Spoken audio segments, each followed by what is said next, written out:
Guten Abend, ich begrüße Sie recht herzlich zu einer weiteren Ausgabe von Studio Bonn. Beim letzten Mal haben wir uns mit gesellschaftlichen Veränderungsprozessen beschäftigt. Heute wollen wir dieses Feld weiter vertiefen und uns mit den Möglichkeiten eines Deep Change beschäftigen. Also der Frage nach einem grundlegenden kulturellen Wandel, der die Welt nachhaltig verändern könnte. Im Mittelpunkt steht der neue Bericht Interconnected Disasters Risk Report der United Nations University. Und begrüßen Sie deshalb mit mir die wissenschaftliche Leiterin dieses Berichts, Sita Shepeshwari.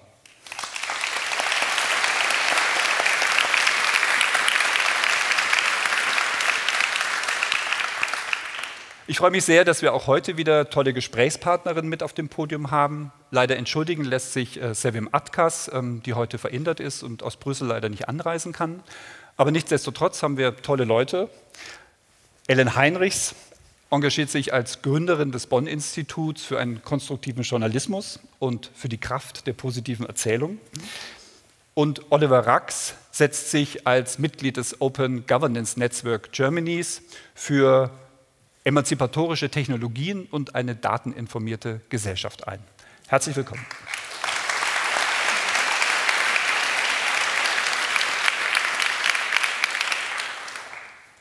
Bevor wir jetzt ein bisschen auf den Bericht gucken, würde ich ganz gern mit einer Eingangsfrage starten. Wir leben ja in der Gegenwart der multiplen Krisen und die Flut der negativen Schlagzeilen belastet ja durchaus viele Menschen. Das hat durchaus auch mit dem Zugang dieses Berichts heute zu tun. Aber ich wollte vorab euch mal persönlich fragen, was das mit euch macht. Also wie erlebt ihr eigentlich diese Flut dieser negativen Berichte und welche Konsequenzen zieht ihr eigentlich daraus? Journalistinnen und Journalisten sind auch Menschen. Und nie waren die Burnout-Raten tatsächlich höher in unserem Beruf als heute. Das heißt, es macht etwas mit uns allen und auch mit mir. Und deswegen kann ich schon sagen, dass ich meine Informationsdiät mittlerweile sehr bewusst gestalte. Morgens höre ich Deutschlandfunk, meistens mit ziemlich schlechten Nachrichten, muss man leider sagen. Und über den Tag informiere ich mich dann aus verschiedenen Quellen, aber deutlich weniger als früher. Und ich habe tatsächlich als Gegengewicht mir einen Instagram-Feed geschaffen. Da gibt es ganz viel Inspiration und auch positive Geschichten. Das lässt sich da zuweilen tatsächlich einfacher finden als in etablierten Medien. Mhm. Aber das heißt, du hast einen sehr bewussten und reflektierten Umgang und versuchst das auch zu steuern, so gut du das kannst. Ja, absolut. Also ich steuere das bewusst und früher habe ich das nicht getan. Also früher habe ich mich genau wie sehr, sehr viele andere Journalistinnen und Journalisten als News-Junkie bezeichnet und war auch noch stolz darauf. Und heute würde ich das so nicht mehr sagen. Ich würde auch sagen, es ist nicht gesund, News-Junkie zu sein. Und so wie ich versuche, mich auch gesünder zu ernähren als in der Zeit, als ich jünger war, ist es jetzt auch so, dass ich meine Informationsdiät versuche, gesünder zu gestalten und sie sozusagen auch ausgewogen zu gestalten. Was bedeutet, ich muss natürlich mich darüber informieren, was es an Herausforderungen, Krisen, Problemen, Kriegen in der Welt gibt und was die Ursachen dafür sind. Das gehört zu meinem Beruf einfach dazu. Aber ich versuche eben auch ganz bewusst ein Gegengewicht zu schaffen und zu schauen, wo wird denn schon an Lösungen gearbeitet, wo gibt es was Erfreuliches, was ja auch wichtig und relevant sein kann. Und so gestalte ich tatsächlich mittlerweile eine Informationsdiät, die für mich ganz gut verdaulich ist. Klingt sehr gut, ja, super. Dann hat es ja berufliche Konsequenzen für dich, aber darauf gehen wir dann später ein. Ja. Oliver, wie ist das bei dir? Ja, ich sehe schon, dass viel in Bewegung ist, aber Angst oder Panik ist natürlich ein schlechter Ratgeber.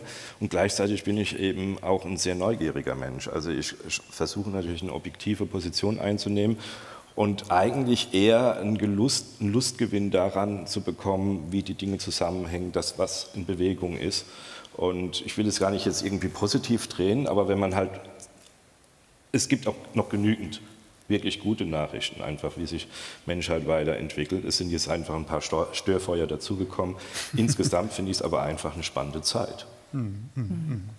Aber das heißt, du guckst einfach, dass du so informiert bist wie möglich? Ja, also klar. Die Diät von Ellen würdest du jetzt nicht so für dich annehmen?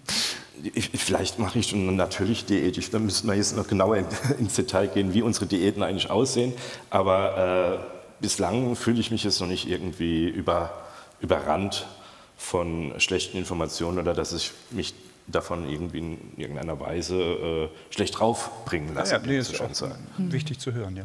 Sita, bevor wir in den Bericht einsteigen, vielleicht auch erstmal eine persönliche Stellungnahme von dir. Yeah, for me it's probably the opposite. So I do think that I read much more news in the last 4 or 5 years since we started with the Interconnected Disaster Risk Report. The report triggers kind of the need to put things into place to better understand why are things happening and how we can better not only understand but also react to them and interact with them. And it's an entire team who is working on this report from the communication department and the science team. And we do have a kind of a joint channel where we share news which are relevant for the report to reflect together and to see what does it mean for our thinking, what does it mean for the report. So it's very work-related, I would say, and very much driven for the desire to put things into place and into context. And there's an interconnectivity because I start the day also with Deutschlandfunk. So. But that means that you have really a kind of community. You're reflecting the news every day, or do you have really a private channel in the sense of, okay, this is my private space and this is my media? No, it's related to our work. So the team is around 10 people working on this report constantly throughout the year, and it's supported by many other people in the institute, so looking around and seeing all the faces. But I wanted to know a little bit about you as a person, but it's okay if you're part of the team. Well, I mean, that's relates to each other because this is how I use the news for my work, and that's a way for me to deal with it also personally. So. Perfect, yeah, thank you. Maybe we start with the presentation. So we have 10-15 minutes to know a little bit more about the report, and maybe you can guide us through the main points for the very beginning. Thank you so much. So I don't know, does it start? Yes.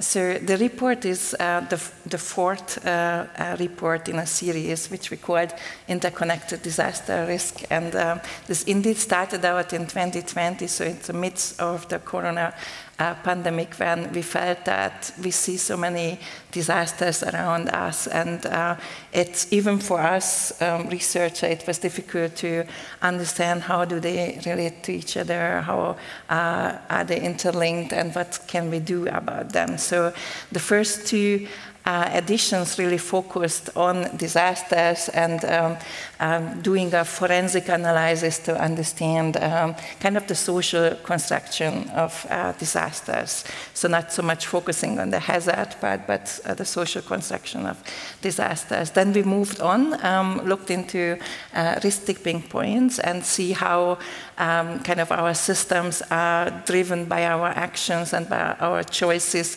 to the brink, so that the buffers we used to have in the past doesn't work anymore. For example, our insurance systems where at certain places where climate change is progressing, insurance might become not available anymore. So at the end of that edition, we came up with 5 changes which needed to be done by us and also by society in order to address those tipping points as a cross-cutting matter. So we looked into how to create a world without waste, so eliminating the concept of waste. To repair our relation with nature, so recognize that we are nature, we belong to nature, and we are not separate from it. to recognize our responsibility for our global neighborhood, but also for future generations, and to move away from the focus on the economy and look into well-being and how that move could be done.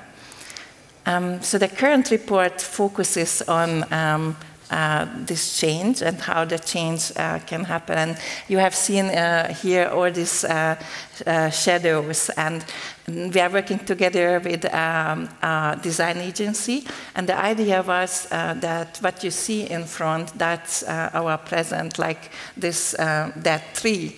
And the future is the shadow, so like the future is casting its shadow ahead of us, and we would like to go there. That's the place, that's the positive future we would like to see coming through. So to do this, we developed a theory of deep change, which is joined up from different theoretical models of change, and looks into different elements. The current outcomes we are seeing, like biodiversity loss, climate change, pollution, and then investigating the structures which build those outcomes, the goals the society has, and the underlying assumptions. And the idea of this theory is to arrive at the recognition that those assumptions are actually producing bad outcomes, and we need to change those assumptions to build a positive future. So it's also ask us to imagine that positive future and to see how we can actually get there. The theory works with so-called levers. Those are the instruments we can pull, or the changes we can do in order to change those assumptions or to change those structures. So far it sounds a bit theoretical, but I would take you through one of the examples. This is the example which is focusing on a zero waste world. So if you just close your eyes for a second and you think about the waste we are generating every day, and to set this goal that we would like to live without waste, it sounds utopian, right?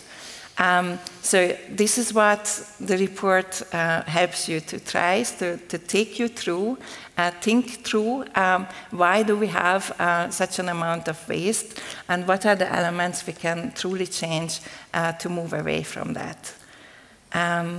Here, the shade is the compost hill with the rooster on it, and this was really interesting because the image comes from Hungary. We do have this in many of the fairy tales, and it's something positive. And when we were thinking in the team and with the design agency how to show, how do we get image-wise from a hill of waste to something positive, this is something where we could imagine as a positive outcome.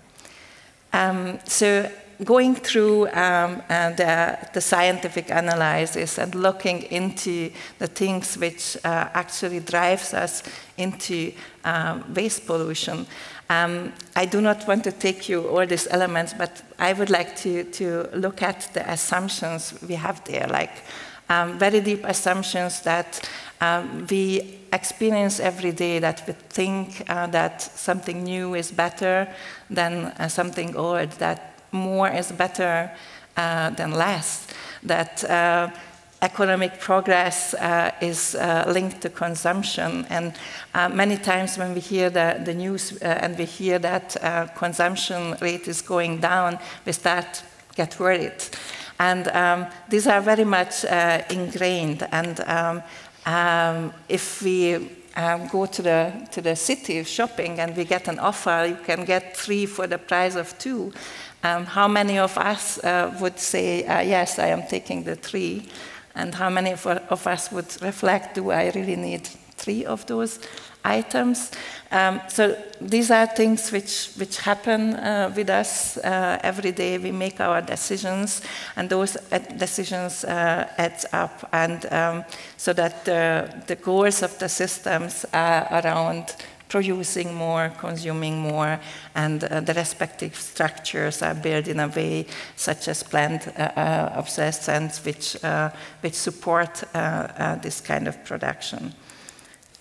So in order to move away from that, we really need to question those assumptions, and we really need to treasure the resources we have. We have to treasure what we already have. So going back to inner levers such as care ethics, so caring for the resources, caring for the share of resources, and also adopting a sufficiency mindset.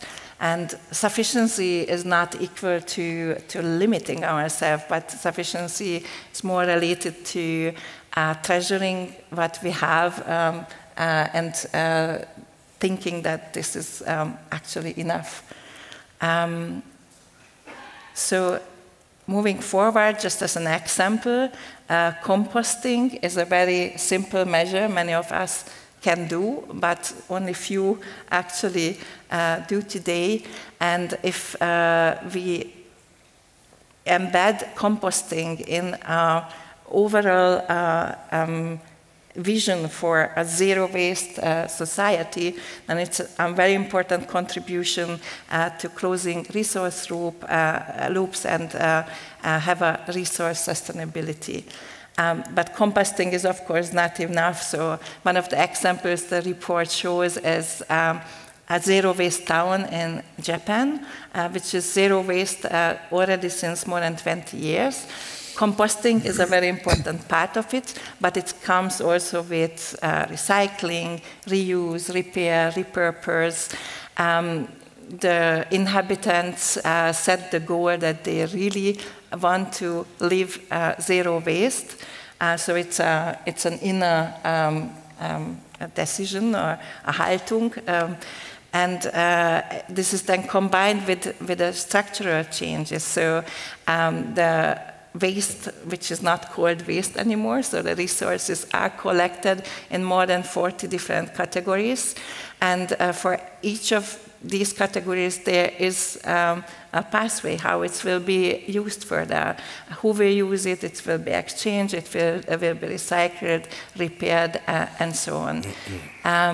So it's a recognition that we cannot recycle ourselves out of the crisis. If we think about plastic and the upcoming plastic treaty negotiations in August, it is not enough to recycle more plastic. We really need to reduce plastic production, plastic consumptions, and we need to make some hard choices. So what we did is this deep dive for all the 5 topics, which of course I can't share with you here now, but just to give you a snapshot of one of the other cases, reimagining the future. This is really about seeing ourselves as one part of a chain of generations and to adopting responsibility for our choices and how those are impacting future generations. So reflecting our assumptions, seeing ourselves as part of this 7-generation principle, for example, and to make decisions and on many levels, which helps to implement this. I am going through so that there's enough time for discussion, but some of the outer levels which help us to get there is education, and some of the inner levels which helps us, and we haven't mentioned in the other cases, humility. So feeling humble and seeing, so to say, our existence in light of our responsibility for future generations too. So I would stop there to leave enough Thank you very much. Discussion. Thank you.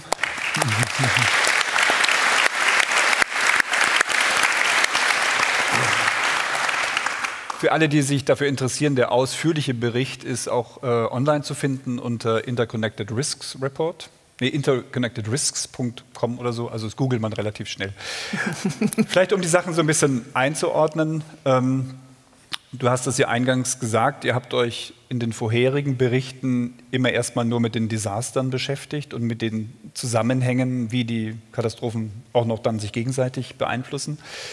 Das unterscheidet sich ja als wissenschaftliche Arbeit erstmal von dem, was ihr hier gemacht habt. Also wie seid ihr denn überhaupt zu dem Schritt gekommen, zu sagen, wir zeigen nicht nur, wie die Katastrophen zusammenhängen, sondern wir müssen eigentlich auch einen Weg aufzeigen, wie wir eine Veränderung bewirken? Yeah, I mean, this was for us a logical step to continue at the point where we stopped. We also recognize that this is, of course, a different scientific domain.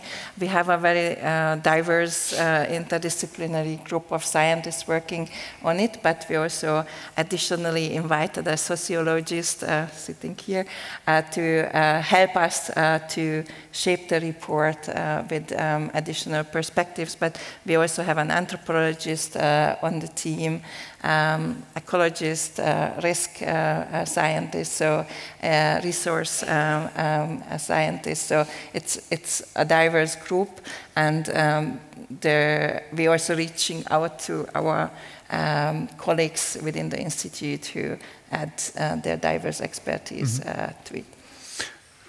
Das, was ich ablese, ist ja auch ein Schritt, den viele machen, auch jetzt aus den Wissenschaften herauskommt, dass wir viele, viele Jahre Klimaforschung und Umweltforschung haben, dass wir eine Menge an Daten haben, an Informationen haben, ganz viel Wissen, wo die Herausforderungen stehen, wo die Probleme liegen, auch viele an Lösungsansätzen haben, aber dieses Wissen anscheinend nicht zu Action führt. Und das ist ja letztlich auch der Ansatz des Berichtes, wenn ich ihn richtig verstehe. Und da wollte ich dich fragen, teilst du diese Erfahrung auch als Wissenschaftlerin, dass das, was ihr macht, zu wenig Wirkung auch in der Politik oder in der Gesellschaft dann erzeugt?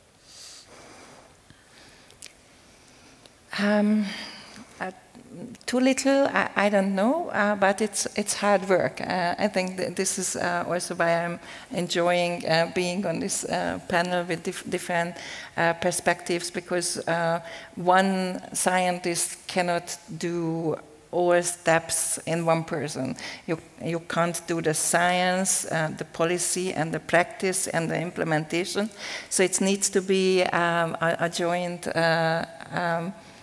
endeavor. UNU is already positioned very strongly on the science policy interface. We do work also to a certain extent with practice, but we really need to join forces. And one of those forces we are really trying to reach with this report also journalists, and how to convey these messages in a powerful, understandable way. So what we could do on our end was that we decided that this is a scientific report, but written for the public. So we work together with the communication team from day one, so that we ensure that the way it's constructed, structured, written is understandable, and also uses a visual language which hopefully inspires the reader. So this is what we did to do an extra mile, but we are very much hoping to find allies to amplify the message. Yeah. Oliver, ich würde ganz gerne noch mal bei diesem Moment der Daten verweilen, weil mich das tatsächlich sehr beschäftigt, und ich glaube, das ist ein Thema für viele Menschen, die in dem Bereich arbeiten, auch gerade bei Naturwissenschaftlern, dass sie sagen, es ist alles bekannt, aber es wird zu wenig rezipiert oder wenig sozusagen genutzt, um daraus Konsequenzen zu ziehen. Ich würde gerne mal so ein bisschen drauf gucken auf dieses Verhältnis Daten und Aktion oder vielleicht Daten und informiert sein. Weil es gibt eine ganze Reihe von wissenschaftlichen Veröffentlichungen, von Texten. Die Frage ist, ist die Form, wie die präsent sind, ausreichend? Gibt es sozusagen Möglichkeiten, vielleicht jetzt auch über neue Technologien, die stärker noch zu heben und die Öffentlichkeit zu tragen? Und vor allen Dingen, wie würdest du dieses Verhältnis beschreiben? Also, dass die Daten allein anscheinend noch nicht ausreichen, dass sich irgendwas bewegt. Ja klar, wir haben es ja bei Corona gesehen, wie wichtig es ist, dass Daten auch moderiert werden und dass sie halt eben eingeordnet werden. Und es gibt ja nicht eine Formel. Das eine ist zum Beispiel eben über den Journalismus, den Datenjournalismus, Zugänge zu Daten zu schaffen für eine breitere Bevölkerung. Das andere ist zum Beispiel auch Citizen Science, wenn es darum geht, zum Beispiel Science eben eine Transmission in eine breitere Schichten zu kommen, ist das schon interessant, wie die Entwicklung von Citizen Science in den letzten 10 Jahren analog eigentlich zu der vernetzten Welt und eben auch zur Verfügbarkeit von Daten gestiegen ist oder die Attraktivität gestiegen ist. Und ich meine, es fangen dann einfach an, Nukleien zu entstehen, oft auf statistischer Ebene, wo man sich sagt, das ist interessant, wo jeder in gewisser Weise auch aufgerufen ist, ja, seinen eigenen gedankenfreien Lauf zu lassen. Ich habe im Vorfeld mir mal dieses Kamikaze, diesen Ort angeschaut, mit dem Zero Waste Prinzip.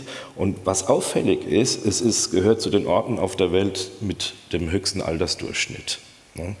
Und man sieht einfach, dass sehr stark, ich habe das so ein bisschen recherchiert, halt eben auch viele ältere Leute eben in diesem Vorgang des Zero Waste involviert sind. Und da fangen dann an, letztendlich irgendwo die Fragen loszugehen. Ist da ein Muster drin? Ist es was man letztendlich dem nachgehen kann? Inwiefern letztendlich, ich finde überhaupt das ganze Thema Alterung spannend, weil es alle nacheinander auf der ganzen Welt ereilen wird, das Thema, dass die Gesellschaft älter wird. Und mich interessieren so Sachen auch wie Altersmigration und so. Und die Frage ist, sonst zählen diese älteren Menschen quasi als ein Teil, die jetzt nicht mehr so zu den Leistungsträgern eben eines klassischen Fortschrittsprinzips gehören. Und in dem Falle aber offenbar, so mal eine Vermutung, eben zu den Leistungsträgern einfach eines Fortschritts im Sinne einer Zero-Waste-Community sehen.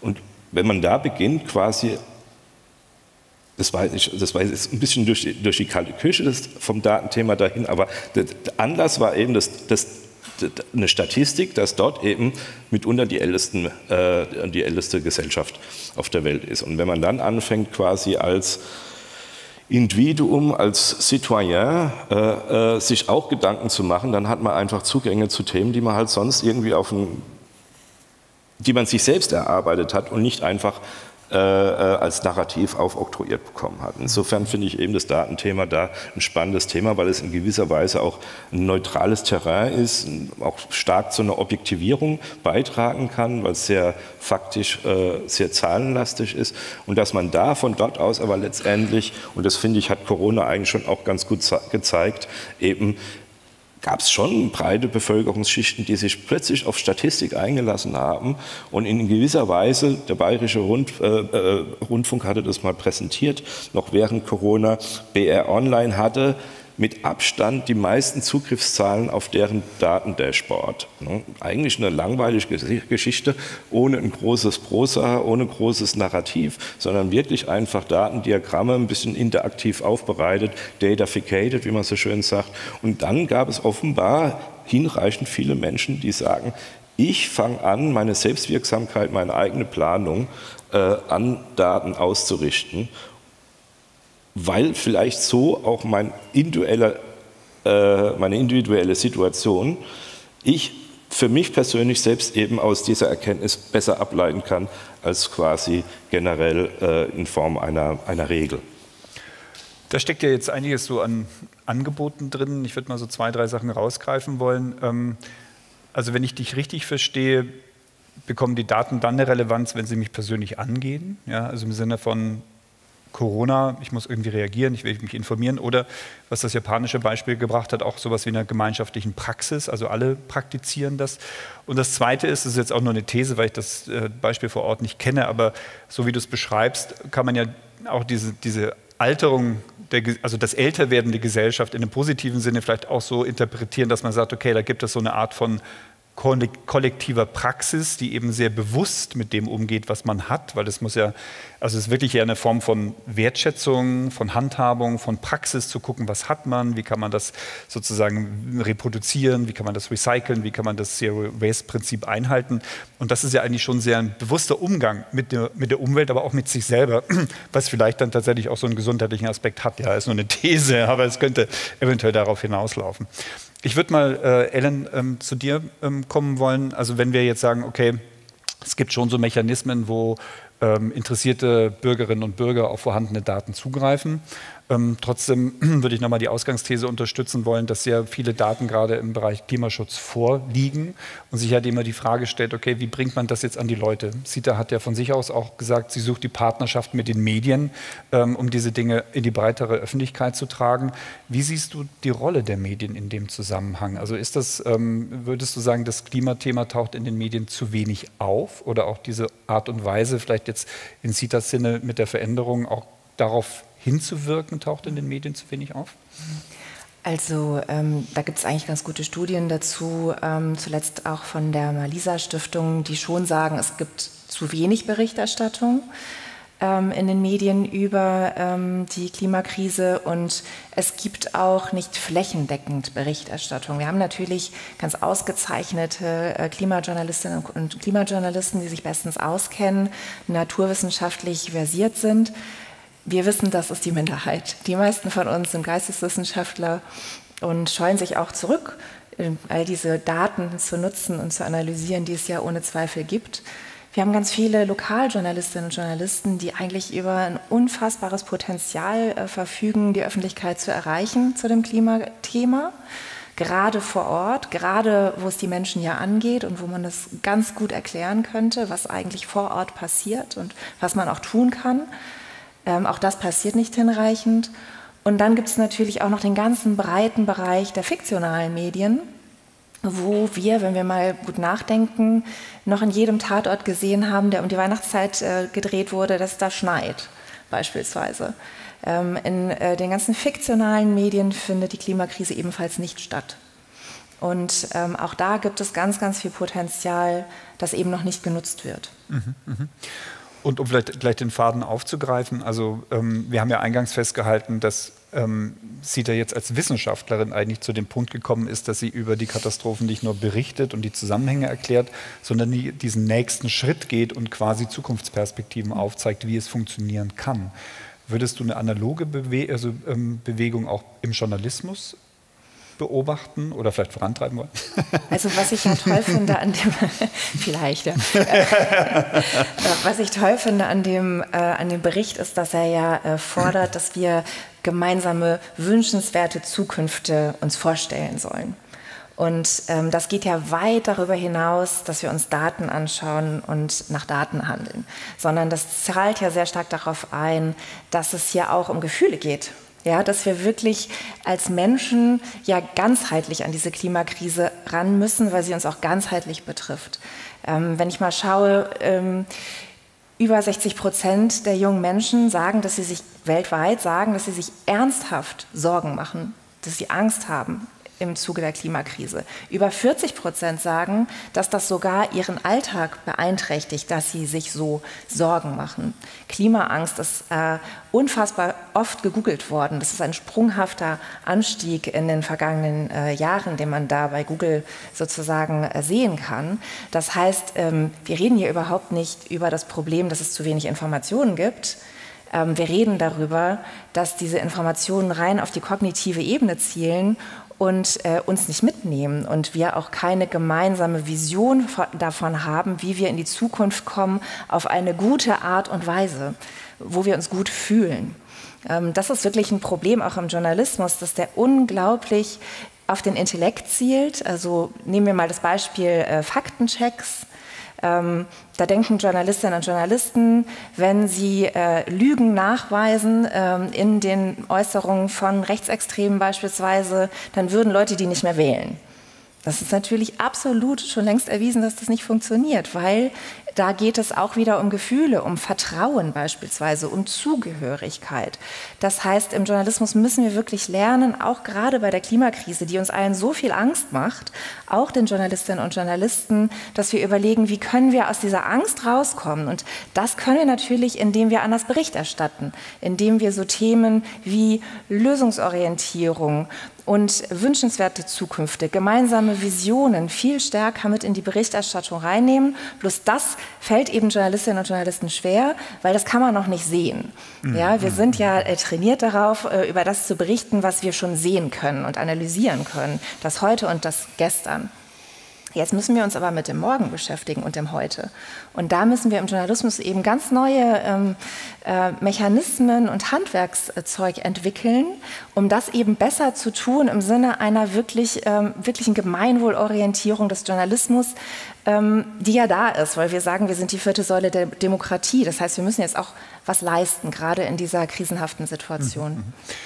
Sieht ihr seid ja mit eurer Arbeit auch eigentlich einen Schritt in diese Richtung gegangen, zu sagen, man geht jetzt weg von der reinen Berichterstattung rein in eine inszenierte Bildwelt. Ihr habt eine Grafikagentur beauftragt, ihr habt einen schönen Bericht und ihr versucht ja auch zumindest für diese 5 Handlungsfelder, Zukunftsvisionen zu skizzieren. Um das ein bisschen zu verorten, wie würdest du das in der Wissenschaftslandschaft beschreiben? Also Ellen hat ja gerade darauf hingewiesen, dass es im Journalismus noch zu wenig passiert, dass es viele Kollegen sind, die sich damit auch noch schwer tun. Soweit ich die Wissenschaft kenne, also noch viel schwieriger. Ich weiß nicht, wie du das beurteilst. Yeah, I do think that it's probably still limited, but it's coming, and I do think that in small, it's already there. But you said that moving away from limiting ourselves, from thinking about how to limit climate change or how to limit biodiversity loss, to more like help to imagine how it could be and use that positive vision to attract decisions, which then doesn't feel so much as Verzicht, but more like a desire. I do think it's coming, and we could take also inspirations from previous successes. Like a very simple example, but if you think about water quality guidelines, for example, Australia has a water quality guideline which also wants to achieve good water quality for ecosystems, not only for bathing or drinking, but also for ecosystems. So that means that there is a decision that water quality should be secured also for ecosystems.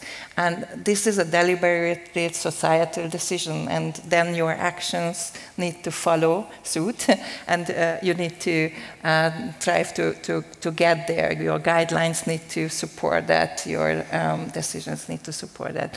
And so I think this kind of thinking and this kind of examples can be extended to city landscapes, to other contexts, so that we more like set the goal and then try to achieve it with our decision. Ja. Oliver, Ellen hat ja zu Recht darauf hingewiesen, dass es gerade bei gesellschaftlichen Veränderungsprozessen auch sehr viel um Gefühle geht, also nicht nur um Daten und Informationen, sondern immer auch um den emotionalen Zugang, wie Leute sich zugehörig fühlen, wie sie mobilisiert werden. Wir hatten das tatsächlich auch im letzten Studio Bonn diskutiert, inwieweit auch bestimmte Parteien momentan das besser machen als andere. Meine Frage wäre, wir haben ja jetzt auch gerade in der Politik, auch auf dem internationalen Level, plötzlich mit Kräften zu tun, die die Geschichte oder das Gefühl vielleicht sogar über die Fakten stellen, beziehungsweise so gut Geschichten erzählen, dass die Fakten einfach keine Rolle mehr spielen. Das heißt, also ich würde dir in dem Sinne recht geben, dass die Daten allein quasi nicht die Massen mobilisieren, aber die Massenmobilisierung ja teilweise gerade ohne Daten passiert. Ja.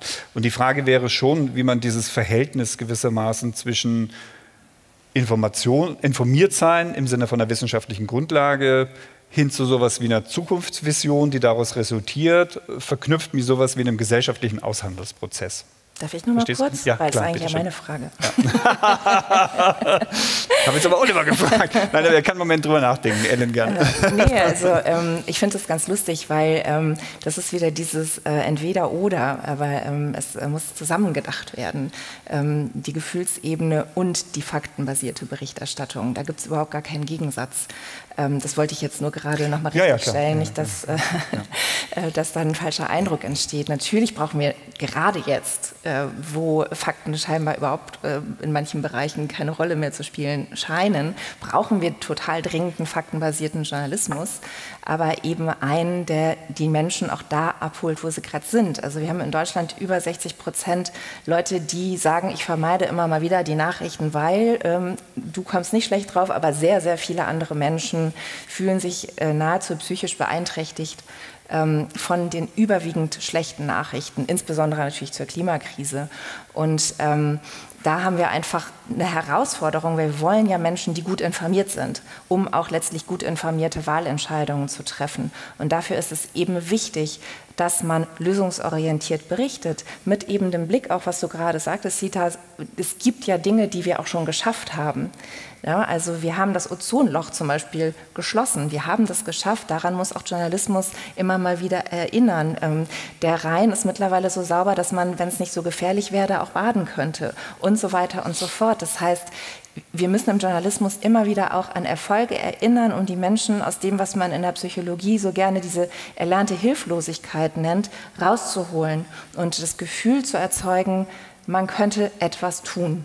Aber das ist ganz, ganz wichtig. Wir brauchen dieses Gefühl, wir können etwas tun. Und das ist halt leider vielen im Moment abhanden gekommen. So, sorry.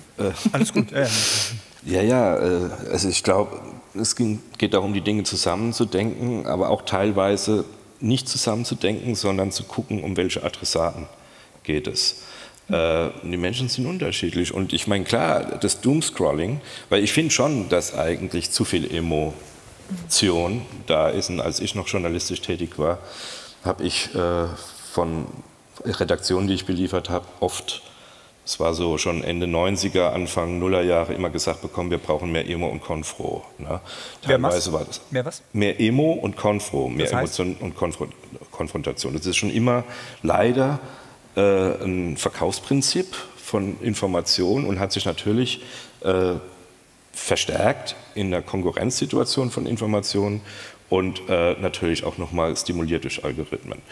Und insofern haben wir schon also vielleicht viel Angst, die vielleicht gar nicht so viel Angst da sein müsste, ne, die in gewisser Weise stimuliert ist, weil sich einfach Headlines auch verändert haben und da das mehr triggern. Und wie gesagt, also ich will die Emotionen nicht wegreden, sondern will sagen, es kommt drauf, also jeder Arzt weiß, der einer Person, die eine schwierige Diagnose hat, wie er das der Person mitteilen muss. Der eine Arzt und daraus natürlich erstmal Änderungen in ihrem Verhalten. Eine Person, die eine schwierige Diagnose hat und sich in ihrem Verhalten ändern muss, eine bestimmte Therapie machen muss und so weiter, da kann man manchen besser mit Emotionen beikommen und manchen besser mit Fakten beikommen oder halt mit wenig Emotionen oder mehr faktenlastig. Also insofern ist es wirklich eine Frage, mit welchen Adressaten hat man es einfach zu tun. Man kann es nicht pauschal beantworten eigentlich. Aber was wir schon machen können, ist, Daten auch dazu zu nutzen, weil es ist ja nicht nur irgendwie, dass die Menschheit bei Sachen nicht mitmachen will, sondern dass auch die verantwortlichen Entscheider halt auch einer Zustimmungsökonomie unterliegen und da auch sehr viel schwimmen.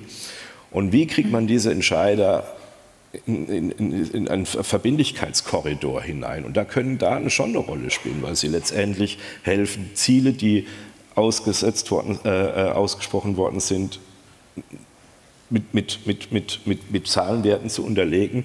Teilweise kann man auch aus dem Prozess, aus der Governance selbst auch eine Metrik entwickeln, wie es zum Beispiel bei der Open Government Partnership ist, wo man halt sagt, es entstehen Aktionspläne mit Commitments, mit Selbstverpflichtungen der Entscheider, die aber dann mit einer entsprechenden Metrik hinterlegt sind, was die Fortschritte angeht.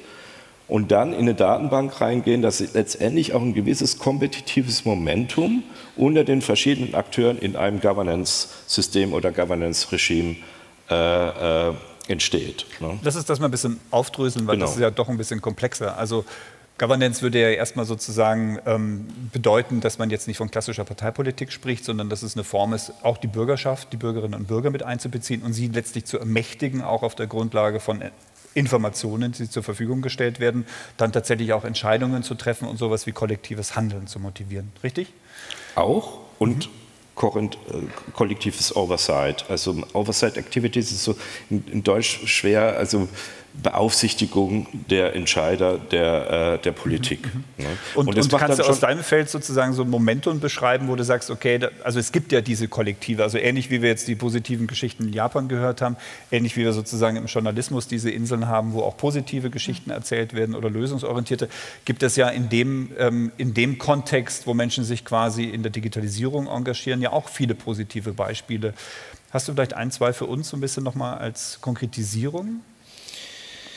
Ja, zum Beispiel bei Extractive Industries Transparency Initiative, da ist, glaube ich, schon einiges bewirkt worden, indem praktisch die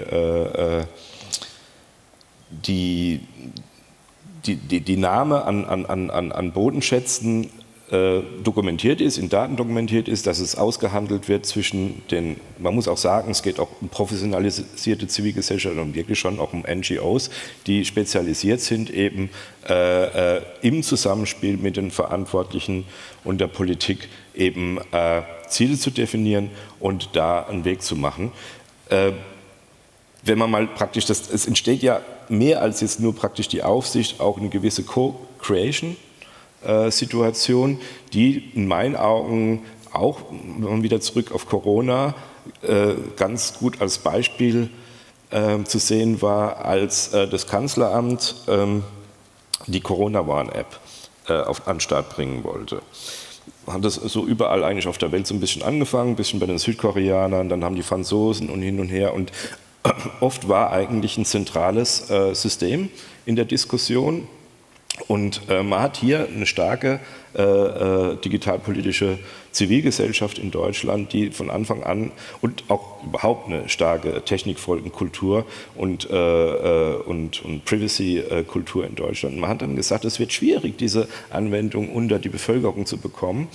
Und hat dann gesagt, wir müssen uns was anderes einfallen lassen. Das Kanzleramt damals, Helge Braun, hat sich darauf eingelassen, mit den Akteuren der Zivilgesellschaft zu überlegen, wie kriegen wir da ein Prinzip hin, dass wir letztendlich die entsprechenden Daten auf den Devices, auf den Smartphones rechnen lassen und die überhaupt gar nicht erst irgendwo zentral vorgehalten werden muss, sondern die eigentliche Erkenntnis, nämlich ob man über eine Triangulation zu nah an anderen Menschen dran war, dass die eigentlich nur auf dem Handy stattfindet. Und das ist eigentlich ein Ergebnis gewesen von einer aktiven, engagierten, professionalisierten Zivilgesellschaft, wie wir sie in Deutschland haben, zusammen eben mit der Politik, die sich öffnet und dazu zu Transparenz auch in ihrem Handeln und eben ko-kreativen Effekten einlässt. Sita, ich würde nochmal jetzt zurück gerne zu dieser Idee des Deep Change sozusagen, ja, weil der ja letztlich tatsächlich auf einen Kulturwandel abzielt, in dem Sinne, dass er unsere Annahmen, Werthaltungen und wie auch immer betrifft. Jetzt haben wir schon so ein paar, ich sage jetzt mal, Akteursgruppen gehört, die Partner sein könnten für so eine Veränderung. Wen hast du denn vor Augen oder wen habt ihr als Team vor Augen, wenn ihr sagt, okay, wir bieten gewissermaßen einen Weg an, wie man diesen Bewusstseinswandel tatsächlich auf den Weg bringen könnte? Wer sind für euch natürliche Verbündete und wie erreicht ihr die? Well, so we indeed see this as a whole of society change, and you might enter the change at different levels. So the change at the assumption level is really important, but sometimes change is coming if first structures are changing. One of the examples we use is the change of how smoking is seen, so to say, at the beginning, it was something glamorous even, and you see in very often in films that this is displayed as something cool and glamorous, and then with scientific results, we got more and more information about the health risk related to smoking, so that our view on smoking changed. But this was joined up also with regulatory changes, like you are not allowed to smoke in a school or on the aircraft or in a restaurant and so on. So these things are playing together and enforce each other. And in that way, there's no specific societal group we would see, we would like to address, but it's, decision makers as much as every one of us who needs to reflect on those everyday choices. In unserem letzten Studio Bonn haben wir gelernt oder sehr schön rausgearbeitet, dass gesellschaftliche Veränderungsprozesse natürlich auch von kleineren Gruppen auf den Weg gebracht werden können, die vorausgehen, die das Vordenken, Vorleben und dann durchaus so eine Infektion sozusagen ermöglichen in einem positiven Sinne. Ellen, du hast ja quasi für dich entschieden, dass du dich auch positiv für so einen Veränderungsprozess innerhalb der Medienlandschaft einsetzt. Vielleicht kann man daraus auch ein bisschen lernen, weil es wäre ja so ein Teilgebiet, in dem man sagt, okay, man hat jetzt nicht die gesamte Gesellschaft mit allen Individuen im Blick, sondern man sucht sich jetzt mal so Target-Groups, also wo man quasi die Hebel ansetzen kann und sagen kann, okay, wir haben so eine digitale Community, die für so einen Wandel bereit wäre. Wir haben vielleicht eine Medienlandschaft, die für so einen Wandel aufgeschlossen wäre. Was sind deine Erfahrungen jetzt bei dieser konkreten Umsetzung der Veränderung? Sehr gute, tatsächlich. Auch im Journalismus, finde ich schon, findet gerade ein Umdenken statt. Zum einen notgedrungen, weil die Geschäftsmodelle, die ja bedauerlicherweise in den vergangenen 10, 20 Jahren teilweise zu einer sehr clickbait-lastigen Berichterstattung geführt hat, weil man eben versucht hat, mit viel Reichweite, viel Werbung zu verkaufen, viel Geld zu verdienen. Das funktioniert jetzt nicht mehr. Das heißt, allmählich setzt sich die Erkenntnis im Journalismus durch, dass Journalismus sich in diesem ganzen Meer an Informationen, das da im Internet so herumschwimmt, nur durchsetzen kann, wenn Journalismus wirklich Mehrwert schafft.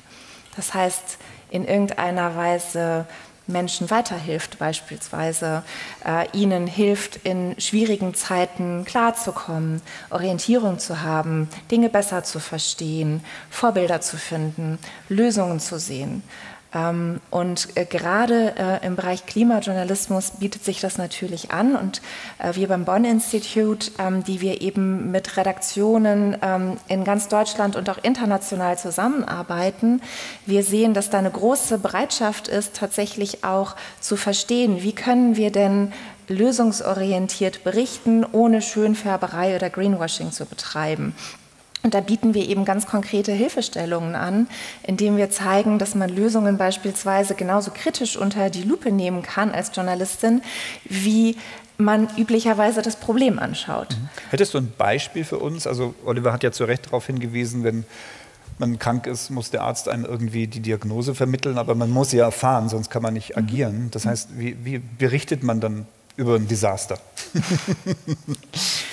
Es geht da jetzt weniger tatsächlich um die konkrete Desasterberichterstattung, sondern bei der Lösungsberichterstattung, da gehen wir davon aus, dass wir im Zuge der Klimakrise an vielen Orten dieser Welt, an vielen Orten hier in Deutschland, sehr ähnliche Probleme haben. Ja, also nehmen wir mal das Problem Überflutung in Städten und dass unsere Städte einfach unfassbar versiegelt sind und nicht in der Lage sind, schnell Wasser aufzunehmen. Und dann gibt es Städte, wie das beispielsweise auch in Berlin gerade gemacht wird, die versuchen, sich eben zu Schwammstädten weiterzuentwickeln, also zu entsiegeln und Versicherungsflächen auszuweisen und so weiter.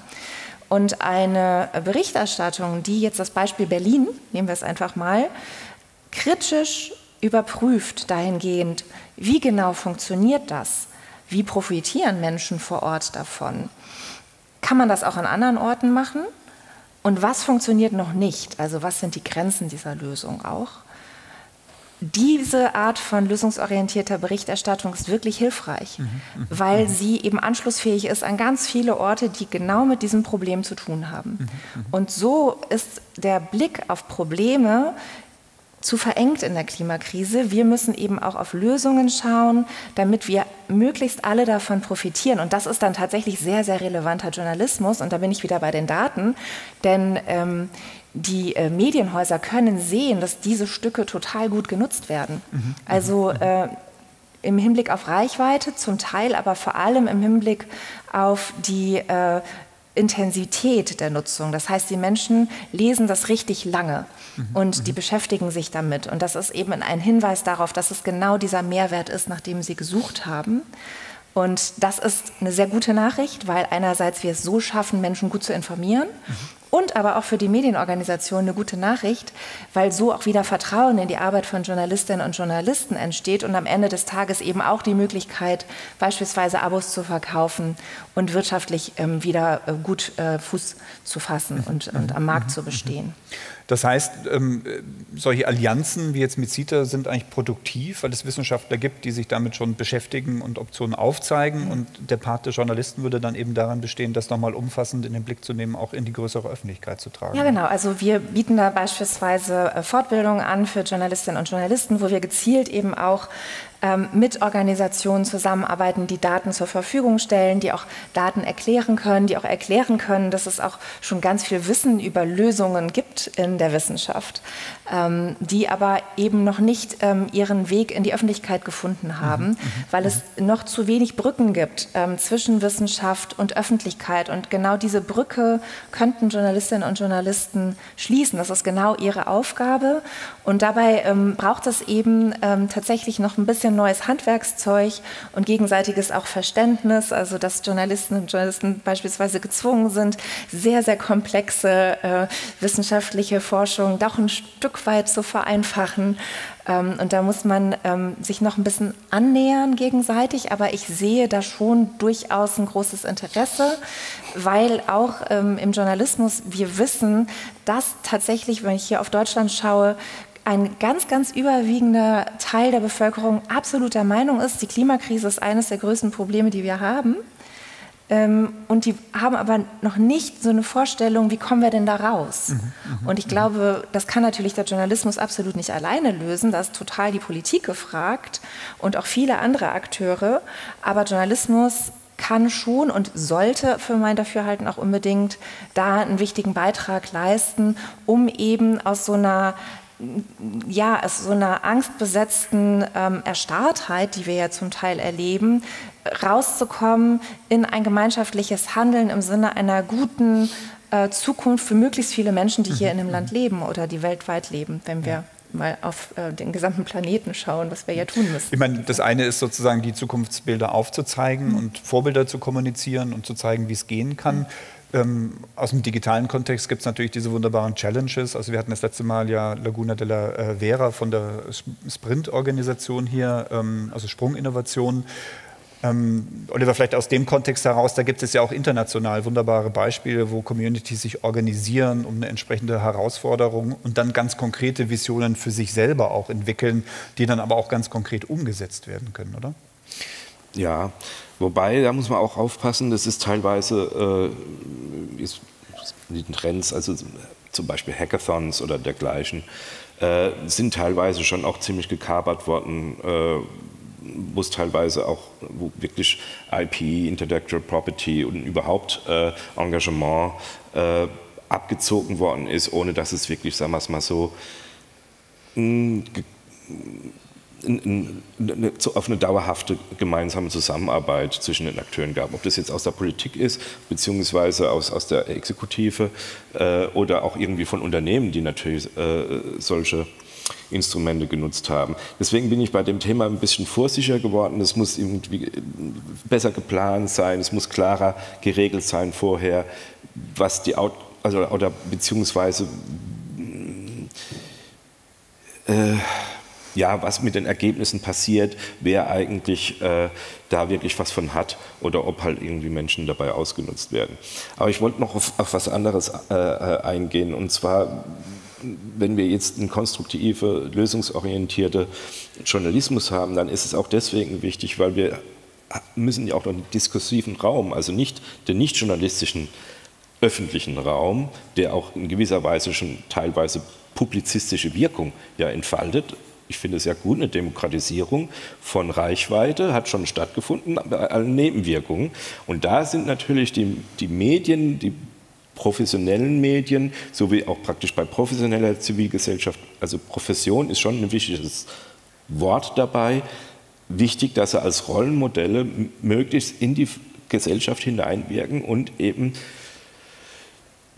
ja, sagen wir es mal so, vielleicht auch auf diese Art und Weise für eine neue Sachlichkeit werben, ne, dass der Diskurs sachlicher wird oder versachlicht wird. Und wir haben ja gerade in Mannheim interessanterweise für ein 100-jähriges Jubiläum einer Kunstströmung, die unter dem Begriff Neue Sachlichkeit vor 100 Jahren zusammengefasst worden ist, die sachlicher ausdrücken, die gesellschaftlichen Themen ausdrücken sollte. Aber ich möchte dafür eine neue Sachlichkeit insgesamt im diskursiven Raum werben und Instrumente der Objektivierung eben, ob das Daten sind, ob das einfach auch ein ausgewogener Journalismus, wo auch nochmal die Medienpluralität eine wichtige Rolle ist, die ja auch darunter gelitten hat in den letzten 20 Jahren, wie sich die Märkte entwickelt haben.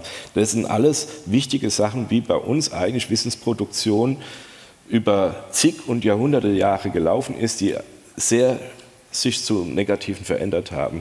Und da ist die große Hoffnung, dass eben der Journalismus da wieder als Rollenmodell vorausgeht, um insgesamt eben den Diskurs wieder zu verbessern. Und ich merke schon, du wünschst dir mehr Bonner Republik.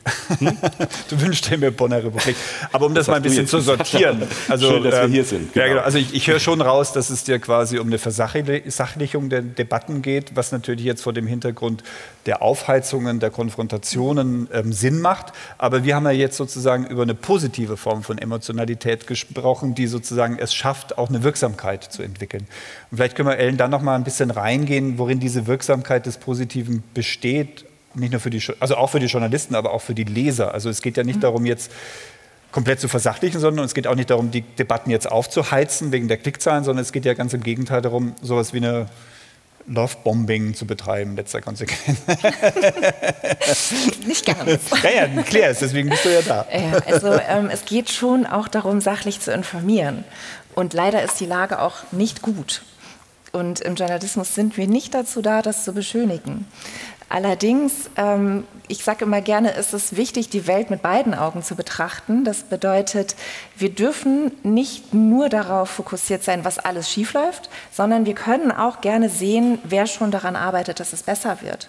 Ja, und da wirklich ausgewogen und zu informieren und damit eben ein Stück weit Menschen auch in so eine Lage zu versetzen, dass sie denken, es kann was getan werden. Das ist ganz gut beforscht. Also wir wissen, dass eine, sagen wir mal, eine traditionelle, eher negativ ausgerichtete, auf die Probleme fokussierte Berichterstattung am besten geeignet ist, um die Menschen zu informieren, dass die Klimakrise ernst ist. So, wir brauchen das. Ja, wir dürfen das nicht beschönigen.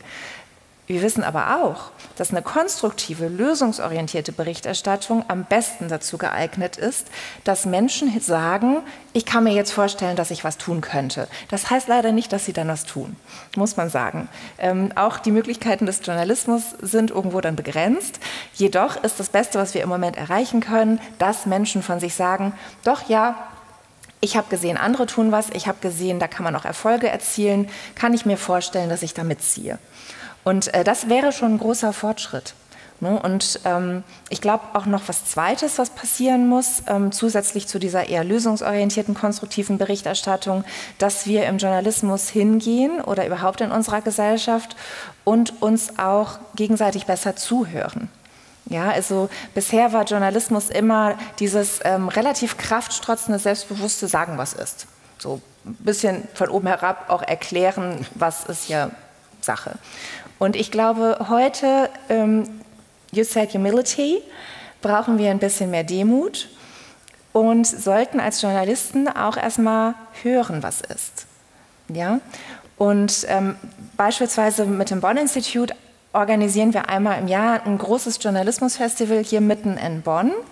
Und da laden wir eben die Bonner Öffentlichkeit auch zu ein und organisieren ganz bewusst eben auch Runden, wo es ums Zuhören geht. Weil das ist auch ganz schwierig, auch für Journalistinnen und Journalisten und für sehr viele von uns mittlerweile, dieses Aushalten, dass andere Menschen andere Perspektiven auf ein und dasselbe Thema haben und in ihrem Kopf auch Recht. So. Und ich glaube, da kann Journalismus auch, indem er sich weiterentwickelt, eher so in Richtung Moderation von öffentlichen Diskursen, und das versuchen wir eben mit dem BeFuture Festival so ein bisschen zu zeigen, sehr viel dazu beitragen, dass wir als Gesellschaft miteinander, faktenbasiert, ins Gespräch kommen darüber, in welche Richtung wollen wir denn gehen und wie können wir möglichst viele mitnehmen dabei.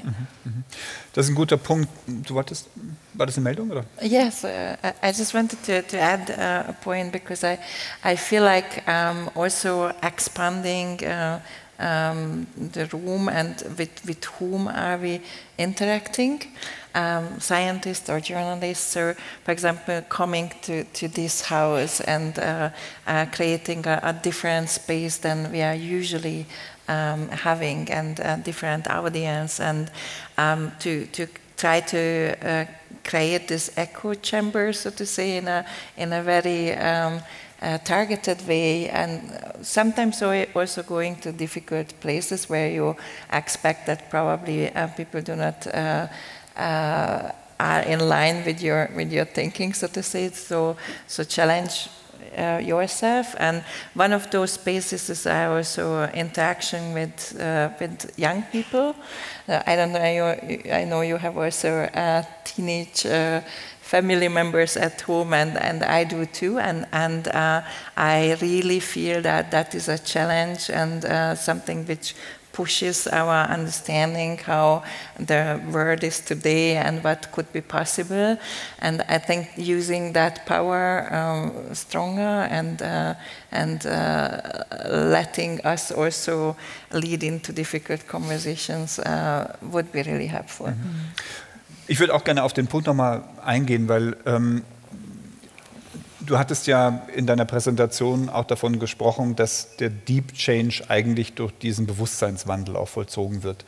Jetzt hat Ellen zu Recht darauf hingewiesen, dass wir in der Welt leben mit der Vielfalt von unterschiedlichen Positionen und dieses eine gemeinsame Bewusstsein wahrscheinlich unrealistisch, sage ich jetzt mal kühn.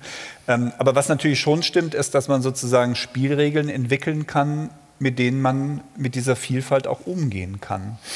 Und da kommen jetzt dann die Fakten und die Daten schon auch wieder ins Spiel, weil wir ja sozusagen zu Entscheidungen kommen wollen, die in irgendeiner Weise auf einer Grundlage, idealerweise wissenschaftlichen Erkenntnissen fußt.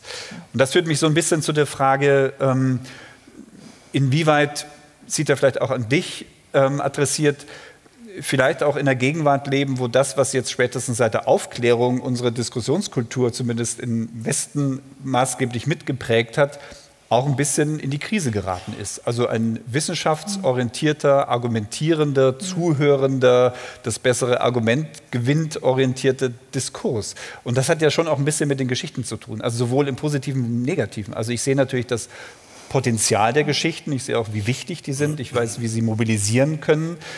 Aber das Argument von Oliver im Hinblick auf die Sachlichkeit der Argumente ist natürlich schon auch stark, auch wenn man vielleicht damit niemanden vom Hocker holt. Also Sita, wie ist deine Wahrnehmung als Wissenschaftlerin selber? Hast du das Gefühl, das, was ihr im Seminar betreibt, ist das, was in der Gesellschaft stattfindet, um mal das Platt zu sagen? Of course not, but it needs to be connected, and also because you are referring to the threat we are seeing to freedom of speech, science, data. I do think we need to really stand up for those values. They are not values of yesterday, they are values of today and the future. We really need to treasure, and we need to stand up for them. So I really would try to make sure that those voices are also seen and heard, who are fighting for the freedom of science and standing in for it. So I think giving up is just not an option. if it comes to climate change, like physics is unforgiving, and the changes are happening, even if we say that we do not trust climate science, we do not want to have climate change in any of the governmental sites or whatsoever. It's at the end hard physics which is staying with us, and we need to stay on and contribute and deliver the messages which are important. Jetzt seid ihr als UN University eingebettet in den UN-Kontext, damit auch sehr international.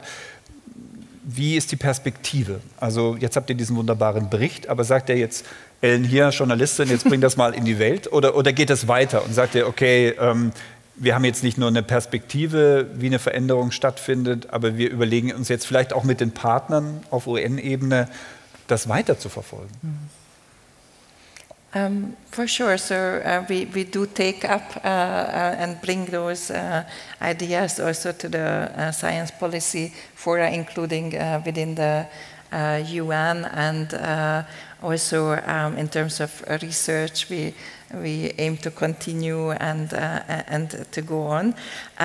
It's not a process which is closed in any way, so we do have many projects across the world, some of which is dealing with very similar questions. We have a large-scale project in Latin America, for example, focusing on mind shifts in different cities in 3 different countries. So with what kind of actor coalitions can we support change, and what are the ideas which will help local actors to take it up, but also to scale it to global impact. So the work continues in various forms, local to global, and this is what we see as our mandate as UN University. And the report itself is an additional opportunity to make that thinking and that work visible, more oriented towards diverse audiences, including journalists. Oliver, du hast dich ja jetzt schon mehrmals sehr sachlich und auch kritisch geäußert. Trotzdem mal die Frage, würdest du sagen, oder konkreter gefragt, was können die neuen Technologien dazu beitragen, dass so ein Wandel gelingt? Oder sind sie einfach vorbei? Naja, Erkenntnisgewinn durch Technologie. Also reden wir jetzt von Informationstechnologien. Genau. Naja, also das, was man unter neuen Medien, also da zähle ich jetzt nicht nur genau, quasi die Kommunikationsmedien, sondern auch solange das beiträgt zu Erkenntnisgewinn, ist es, also die ganze Menschheit baut auf Erkenntnisgewinn auf, immer gut, wenn Technologie das einfach stimuliert. Oder anders gesagt, worin besteht das emanzipatorische Potenzial dann der Technologie heute noch? Ja? Also weil die Utopie der Technologie ist ja leider ein bisschen... früher waren die Zugänge einfach weniger. Ne? Also angefangen von jetzt, was ich ja vorhin schon sagte, eine Demokratisierung der Reichweite mit allen Nebenwirkungen, wo wir auch erstmal durch müssen als Gesellschaft, bis hin, dass man als Individuum Datensätze rechnen kann, wo man früher einen Mainframe-Rechner irgendwo in der Bank gebraucht hätte oder in der Versicherung, die man jetzt sich bei einer Cloud des Vertrauens einfach als Leistung, als Rechenleistung buchen kann für viel, viel, viel weniger Geld und somit letztendlich möglicherweise in einem Datensatz Muster erkennt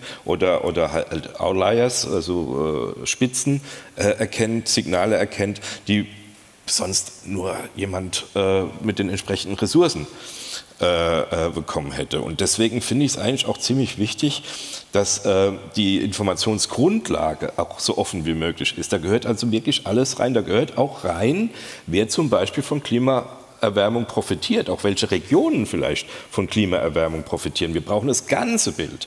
Wir brauchen das ganze Bild für unsere eigene Meinungsbildung als Individuen. Wir brauchen es aber wahrscheinlich noch umso mehr in Zukunft, weil auf dem, was wir an Informationen in der ganzen Breite und Gegensätzlichkeit unter Umständen vorhalten, letztendlich KIs trainiert werden und wir müssen uns Gedanken machen, was ist die Qualitätssicherung unserer Wissensproduktion in einer automatisierten Wissensproduktion. Und da ist die große Frage, was ist der Fundus, welche Institutionen sind dafür zuständig, qualitätsgesicherte Informationen uns bereitzustellen? Journalismus, Wissenschaftsbetrieb, Statistikämter zum Beispiel, das sind eben die Institutionen, vielleicht braucht es noch weitere Institutionen, die dafür Sorge tragen, dass wir versorgt sind, aber dass wir letztendlich auch, weil wir werden in neuralen Netzen nicht mehr durchblicken, wie die Informationen verarbeitet worden sind. Wir können jetzt nur dafür Sorge tragen, dass wir systematisch die Grundlagen von Qualitätssicherung von Informationen so gut wie möglich als Gesellschaften hergestellt haben. Ich kenne mich dazu wenig aus, deswegen würde ich die Frage als Laie, ist es vorstellbar, dass man sozusagen jetzt im globalen Maßstab die KI nutzt, um gewissermaßen konkrete Lösungsvorschläge zu entwickeln? Also so wie Ellen das vorhin beschrieben hat oder auch die Beispiele bringen. Ist das schon Praxis? Ist das vorstellbar? Ist das utopisch? Das läuft ja schon. Das läuft ja in den unterschiedlichsten Fragestellungen, ob das jetzt in der Biotechnologie ist, Molekularbiologie, wo entweder gute Lösungen schneller und präziser gefunden werden als im gesamten wissenschaftlichen Betrieb human, gleichzeitig aber auch bösartige Erkenntnisse entstehen, beispielsweise bei der Entwicklung von neuen Giften oder dergleichen. Wir haben das auch im Bereich des Rechts, wo letztendlich große Korpi, große Datensätze an Gerichtsentscheiden eben gelesen werden und, sagen wir es mal so, im Vergleich zu ganz normalen Anwälten oftmals bessere Ergebnisse erzeugt werden. Und das ist jetzt der Anfang. Also deswegen ist es, finde ich, auch ziemlich wichtig, dass wir uns darüber Gedanken machen. Was ist quasi unser Ground Truth? Und wie stellen wir sicher, dass das in 40 Jahren systematisch alles so läuft, dass wir nicht dem ausgeliefert sind, dass in irgendeiner Weise Sachen durchmischt werden in einem neuralen Netz, was wir einfach nicht durchblicken. Ja. Bleiben wir nochmal in dem Bereich Klima. Was es ja durchaus gibt, sind ja quasi Datenbanken, wo entsprechende Klimadaten eingespeist werden, wo entsprechende Prognosen errechnet werden. Und das kann man ja sehr gut jetzt weiterdenken, also nicht nur quasi in der Zukunftsvorhersage, sondern ja eigentlich auch nutzen für konkrete Lösungsvorschläge. Wie würde das sich aus deiner Perspektive darstellen, jetzt aus einer Open Governance-Perspektive, dass wir sagen, okay, wir haben KI-generierte Zukunftsmodelle, die uns Lösungen entwickeln, wie es funktionieren könnte. Wie kriegen wir das in die Politik? Genau. Indem es natürlich erstmal der Politik unterbreitet wird und dann Commitments eingefordert werden. Also das Problem ist ja oft nicht nur, also Erkenntnis haben wir schon auch genug. Der Wille zur Umsetzung und die Flatterhaftigkeit, die Politik mit sich bringt, eingeengt in Legislaturperioden, ausgeliefert der Zustimmungsökonomie, das sind oft die Probleme. Und da muss man sagen, da ist Zivilgesellschaft zum Beispiel das, was eben jenseits dieses Systems der Legislaturperioden eine Kontinuität herstellt. Der Journalismus stellt auch eine Kontinuität her. Also das sind einfach die Aufsichtsorgane, um der Politik, den Entscheidern, nicht nur der Politik, auch der Wirtschaft, die entsprechenden Commitments abzuverlangen und die auch zu beaufsichtigen. Und das eben auf Datengrundlage. Einerseits eben die Daten, die die Statistik abgibt, um dann letztendlich das Eintreffen eines Ergebnisses zu messen. Gleichzeitig aber auch die Daten, wie letztendlich die eigenen Commitments in ihrer Umsetzungsqualität sind, um letztendlich die verschiedenen Akteure in Konkurrenz zueinander zu setzen. Sita, ist so ein technologischer Weg für euch relevant oder sagt ihr, nee, der Wandel muss eigentlich menschlich-humaner Wertewandel sein? There's an interplay between the two, because even if you are looking into, let's say, modeling approaches to compare different solutions, Some of the decisions you are using as input for your model are very normative. One very concrete example is the so-called discount rate, which decides how much, for example, in climate adaptation modeling, how much value you give to future benefits in comparison to benefits you receive today. And this is ingrained somewhere in the model, but this is a normative decision which you can push more towards future generations or push more towards the benefits of today. And many times this is actually not necessarily communicated what was the underlying assumption, and you get an output which looks very objective. So it says this is your benefit if you do this measure, and this is the benefit if you do that measure, but those measures might have very different characteristics in terms of today versus future. One example is you talked about sponge cities. So many times you apply nature-based solutions in that context, which require an investment today for a benefit to be received later. And in such context, it makes a huge difference in terms of the outcome. What was your discount rate you applied? So now it was a long explanation, but what I want to say that you are applying normative decisions when you are working with KI or modeling approaches, and this needs to be made visible because it's influenced the outcome very much. And so it needs to go hand in hand. When we are talking about technological solutions in the context of climate change, there are also some quite risky routes which relate to geoengineering type of solutions. So, and then it's really important to be clear about what kind of solution are we talking about, and would that solution actually address the root causes of the problem, or just try to engineer the outcome with risks which are very uncertain at this point of time. So technology, yes, but in a human oversight, with human oversight and with normative inputs to it.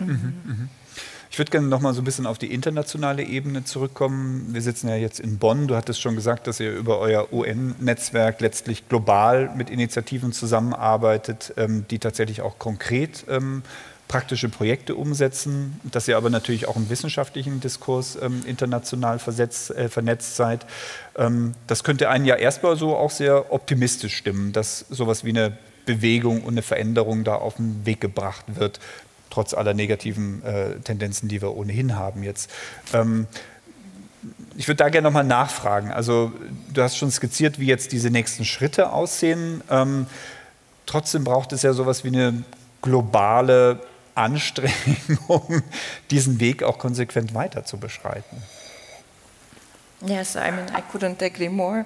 And I think we really need to hold up also multilateralism as a value, showcasing the achievement we also had. You just mentioned the Montreal Protocol, which one of the achievement of multilateralism, and we should showcase those positive examples and support also multilateralism and the UN throughout this quite difficult time we are going. Die UN steht ja selber für eine positive Zukunftsvision, also buchstäblich die Vereinten Nationen. Das würde mich noch mal interessieren, abschließend, was ist sozusagen auch innerhalb der UN die Vision jetzt für die nächsten Jahre im Sinne von die Zusammenarbeit stärken, das ist klar, aber die Vision der UN ist ja so ein bisschen erschöpft, wie viele Visionen. Jetzt ist die Frage, kommt der neue Schub? Sagt man, okay, die Idee einer planetarischen Gemeinschaft hat noch die Kraft, Leute zu bewegen und zu begeistern? Oder braucht es eine neue Erzählung, wo wir sagen, okay, da muss noch mal ein bisschen Power rein? Okay, that's quite a question, but I think there are very strong aspects which came up in the recent years. For example, the so-called Pact for the Future, so highlights the needs for future generations stronger and to put that in front and highlight it in decision making at many levels. In terms of the current processes, there are probably some needs for efficiency gain, but it would be important not just look at from financial perspective, but to look at it from the perspective of integration and to see how that integration could help us to push forward some of the agendas we really stand for as an institute. Maybe one example, the last UNCCD Conference of the Parties had a decision about a science policy interface for land, with the idea that we shouldn't look at land separately from the climate change perspective, from the biodiversity perspective, from land degradation perspective, but bring this all together. And those are some of the efficiency gains I would look forward to, and it would be nice, so to say, to join forces to move some of those agendas forward. Oliver, wir sprechen über die Utopie einer globalen Community. Ist das, ich meine, es stand auch am Anfang der digitalen Technologien, deswegen frage ich, also sozusagen das dezentralisierte, globale, zivilgesellschaftliche, es ist alles ein bisschen in die Krise geraten. Aber würdest du sagen, da ist noch ein Potenzial, wo man sagt, okay, diese Idee der Weltgemeinschaft könnte sich auch in der digitalen Welt wiederfinden und positiv zur Entwicklung des Planeten beitragen? Glaube ich schon, auf jeden Fall. Allein schon über das Thema der digitalen Souveränität, weil sich auch praktisch in der verschobenen Tektonik jetzt eben dieses Thema ganz klar auf den Plan kommt. Und weil ich glaube, dass eine administrative Ebene Potenzial hat und man das nicht hinreichend bislang irgendwie, also die territoriale Ebene. Also kommunale internationale Entwicklungszusammenarbeit halte ich für ein sehr spannendes Feld, wenn man die Kommunen dazu ertüchtigt. Es gibt ja auch schon ganz gute Beispiele. Die großen Städte machen das natürlich, aber es machen auch Städte eben wie Mannheim, Wasser, zum Beispiel die Entwicklung von Wassertechnik, Nicaragua und Westjordanland macht Mannheim. Und das finde ich in der Hinsicht spannend, als man sich überlegen kann, was könnten wir zum Beispiel auch auf kommunaler Ebene an internationaler Entwicklungszusammenarbeit über das Internet machen erstmal. Ne? Also zum Beispiel im Bereich der amtlichen Statistik. Ne? Wie kann man da die Kommunen, dass sich Kommunen untereinander einhaken über den Globus und sagen, okay, in diesem Thema der Qualitätssicherung von Statistik, auch wie kann sich die Statistik emanzipieren von Politik? Das ist ein Prozess, der durchaus in Deutschland schon viel hinter sich gebracht hat. Es ist eine neutrale, unabhängige amtliche Statistik, aber viele amtliche Statistiken sonst wo auf der Welt sind eben nicht unabhängig von der Politik. Wie kommen die dahin? Bis hin zur ganz normalen quasi Domänenexpertise zur amtlichen Statistik. Das fände ich zum Beispiel ein Thema, was man ideal auch eben über eine vernetzte Welt und das fügt auch praktisch ein Netz zusammen, jenseits des nationalen Multilateralismus, quasi ein doppelter Boden, oder wie soll man, doppelter Boden ist jetzt der falsche Ausdruck, aber halt eben nochmal so ein Resilienznetz. Das sind andere Bindekräfte, die eben auf kommunaler Ebene, munizipalen Ebene, auch unter Einbeziehung der Zivilgesellschaft, der Wirtschaft und so weiter einfach stattfindet. Einfach ein anderes Webmuster. Ellen, wir sind bei der Utopie der globalen Weltgemeinschaft. Du arbeitest ja sehr international mit unterschiedlichen Medien. Wie würdest du aus journalistischer Perspektive das beschreiben? Gibt es eine globale Bewegung wie sowas wie einen konstruktiven Journalismus? Ja, das gibt es auf jeden Fall. Und ich muss es nochmal sagen, im Oktober zu sehen hier in Bonn. Und darüber hinaus hänge ich der Social Tipping Point Theorie an. Wir haben ja als Gesellschaften schon ganz, ganz oft in der Geschichte der Menschheit positiven Wandel geschaffen. Wir haben so viele Dinge auch gemeinsam schon erreicht, in Gemeinschaften, immer wenn wir dann zusammengearbeitet haben. Hier in Europa auch haben wir in den letzten 80 Jahren ganz viel geschaffen, wovon wir eigentlich nie hätten träumen können in den Jahrhunderten davor. Und das ist immer dann der Fall, wenn es radikale Vordenker gibt und Menschen, die voranschreiten. Und daran glaube ich, dass es das auch in dieser Situation wieder geben kann, dass natürlich Journalistinnen und Journalisten etwas auch dazu beitragen können, indem sie andere Geschichten erzählen, Geschichten auch vom Gelingen, die Mut machen, erzählen und dass sich auf die Art und Weise doch wieder auch eine Gemeinschaft bildet, die sagt, das kann auch nicht angehen, dass wir es hier nicht schaffen, unseren Nachkommen, davon hattest du ja auch gesprochen, eine gute Zukunft zu hinterlassen, ja, dass wir good ancestors sind. Das können wir doch versuchen, dass wir das schaffen. Und wenn nur genug Menschen dabei mitmachen, und ich möchte daran glauben, weil alles andere würde mich zutiefst frustrieren persönlich, dann wäre das, finde ich, ein sehr, sehr guter Weg und auch einer, der denkbar ist. Vielleicht im Moment nicht sehr wahrscheinlich erscheinend. Auch ich habe sehr düstere Momente, das gebe ich zu. Aber das hilft uns nicht weiter. Und deswegen wähle ich lieber den Optimismus und glaube daran, dass wir das schaffen können. Super, das ist ein sehr schönes Schlusswort.